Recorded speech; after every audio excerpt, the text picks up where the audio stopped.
AP ముఖ్యమంత్రి చంద్రబాబు నాయుడు గారికి విషయం అంత క్లియర్ గా ఎలా అర్థమైపోయింది? నేను మీకు అందరికీ రిపీటెడ్ గా చెప్తున్నా, మీరు బాగా చేశామని అనుకుంటున్నాం నేను కూడా, కానీ ప్రజలు మెచ్చడం లేదు. నేను బాగా పనిచేస్తున్నాను అని అనుకుంటున్నప్పటికీ కూడా ప్రజలు మెచ్చడం లేదు అని స్వయంగా కలెక్టర్లతో ఎలా అనగలిగారు చంద్రబాబు నాయుడు గారు? దాదాపు 4 సర్వే సంస్థలు ప్రభుత్వం తరఫున నిరంతరం సర్వేలు చేస్తూ ఉన్నాయి. పబ్లిక్ ఏమనుకుంటున్నారు పరిపాలన గురించి అన్నది, దీంట్లో ఎంత బ్యాడ్ గా ఫీడ్బ్యాక్ ఉంది అన్నది చంద్రబాబు నాయుడు గారు ఈ రోజు చేసిన వ్యాఖ్యలు బట్టి అర్థమవుతోంది. ఏమాత్రం సానుకూలంగా ఉన్నప్పటికీ కూడా చంద్రబాబు నాయుడు గారు ఇంత బహిరంగంగా ప్రజలు మెచ్చడం లేదు అని చెప్పి ఉండేవారు కాదు. అలా చెప్తూ ఉన్నారంటే మొత్తం ఫీడ్బ్యాక్ అన్నది ఏమాత్రం సానుకూలంగా లేదు అన్నది చాలా క్లియర్ గా అర్థమైపోతుంది. రీసెంట్ గా జరిగిన అంశాలు చూస్తే చంద్రబాబు నాయుడు గారు పరిపాలన మీద ఏ స్థాయిలో పట్టు కోల్పోయారు అన్నది అర్థమవుతుంది. ప్రొద్దుటూరు ఎమ్మెల్యే వరదరాజరెడ్డి స్వయంగా బ్రిటిష్ కాలం నాటి పరిస్థితులు మా ప్రొద్దుటూరులో కనిపిస్తూ ఉన్నాయి.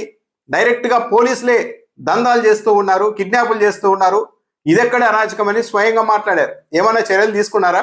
ఇప్పటి వరకు దాదాపు ఒక 35 మంది ఎమ్మెల్యేల మీద తీవ్ర ఆరోపణలతో పత్రికల్లో కథనాలు వచ్చాయి. కొందరు ఎమ్మెల్యేలు చివరకు బ్యాంకుల్ని కూడా బెదిరిస్తూ ఉన్నారు. ఏదైనా ప్రైవేట్ వ్యక్తుల ఆస్తుల్ని వేలం వేయాలనుకుంటే ఫస్ట్ ఎమ్మెల్యేకి చెప్పాలి, అప్పుడు ఎమ్మెల్యే తన మనుషుల్ని పంపించి తక్కువ ధరకే ఆ ఆస్తులు కొట్టేసే పరిస్థితులు ఉన్నాయని పత్రికల్లో కథనాలు వస్తే ఎప్పుడైనా చర్యలు తీసుకున్నారా? ప్రైవేట్ వ్యక్తులకు సంబంధించిన ఆస్తులు రిజిస్ట్రేషన్ చేయాలన్నా సరే ఎమ్మెల్యే దగ్గర నుండి అనుమతులు తీసుకొని రావాల్సిన పరిస్థితులు ఈ రాష్ట్రంలో సృష్టించబడిన తర్వాత చంద్రబాబు నాయుడు గారి పరిపాలన అద్భుతంగా ఉందని ప్రజలు ఎలా అనుకుంటారు?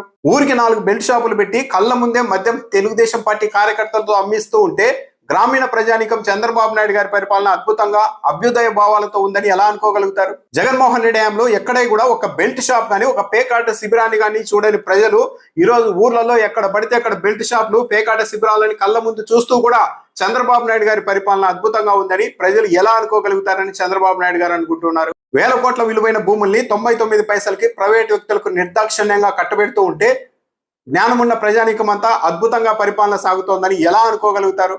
మెడికల్ కాలేజీని నిర్దాక్షిణ్యంగా ప్రైవేటీకరిస్తూ దాన్ని సమర్థించుకుంటున్న వైనం చూసిన తర్వాత కూడా సాధారణ ప్రజానికం మన పట్ల రాష్ట్ర ప్రభుత్వం పనిచేస్తోంది అని ఏ భావనతో అనుకోగలుగుతారు? ఆరోగ్యశ్రీ బిల్లులు 3,000 కోట్ల రూపాయలకు పైగా పెండింగ్ లో పడిపోయిన తర్వాత కూడా ప్రజల ఆరోగ్యం పట్ల చంద్రబాబు నాయుడు గారి ప్రభుత్వం చిత్తశుద్ధితో ఉందని ఎవరు అనుకుంటారు? ఫీజు రియంబర్స్మెంట్ బకాయిలు 1000 కోట్లలో కూరుకుపోతూ ఉంటే చదువుకుంటున్న విద్యార్థులు ఎవరైనా సరే చంద్రబాబు నాయుడు గారి పరిపాలన చాలా అద్భుతంగా ఉందని ఎలా అనుకుంటారు? ఎన్నికలకు ముందు నేను అప్పులు చేయను, జగన్మోహన్ రెడ్డి అప్పులు ఆర్థిక అరాచకం చేస్తూ ఉన్నారు, నేను అప్పులు చేయను సంపదను సృష్టిస్తానని చెప్పి ఎన్నికల్లో గెలిచిన చంద్రబాబు నాయుడు గారు అదే అంశాన్ని ప్రధాన ఎజెండాగా ప్రచారం చేసి ఎన్నికల్లో గెలిచిన చంద్రబాబు నాయుడు గారు 18 నెలలు తిరగక ముందే ఏకంగా 2,66,000 కోట్ల రూపాయలు అప్పు చేసిన తర్వాత కూడా ఇంకా చంద్రబాబు నాయుడు గారు సంపద సృష్టిస్తూ ఉన్నారని పబ్లిక్ ఎలా నమ్మగలుగుతారు? చివరకు ఆంధ్రజ్యోతి లాంటి మీడియా సంస్థలు కూడా చంద్రబాబు నాయుడు గారు ఆర్థిక వృద్ధి గురించి చెబుతున్నవన్నీ అబద్ధాలే, ఆయన కేవలం డాబు కోసం చెప్పుకుంటూ ఉన్నారు, అధికంగా అప్పులు పుట్టించుకోవడం కోసం జిఎస్డిపిలో రాష్ట్రం ఎక్కడికో వెళ్ళిపోతుంది, తలసరి ఆదాయంలో ఎక్కడో ఉంది అని చెప్తున్నారు.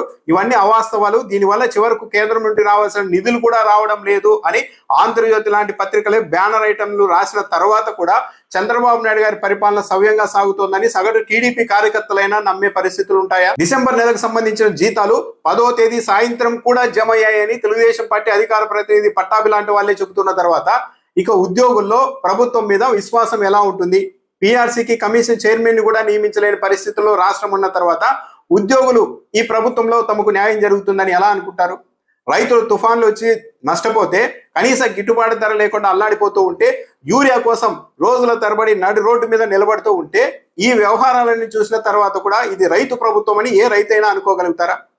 ఎవరు అనుకోవడం లేదు, ఎవరు ఓన్ చేసుకోవడం లేదు. పబ్లిక్ అయితే తన పరిపాలనను మెచ్చడం లేదు అన్న విషయం అయితే చంద్రబాబు నాయుడు గారు గుర్తించారు అన్నది ఈరోజు కలెక్టర్ల కాన్ఫరెన్స్ లో ఆయన చేసిన వ్యాఖ్యల్ని బట్టి చాలా క్లియర్ గా అర్థమవుతుంది.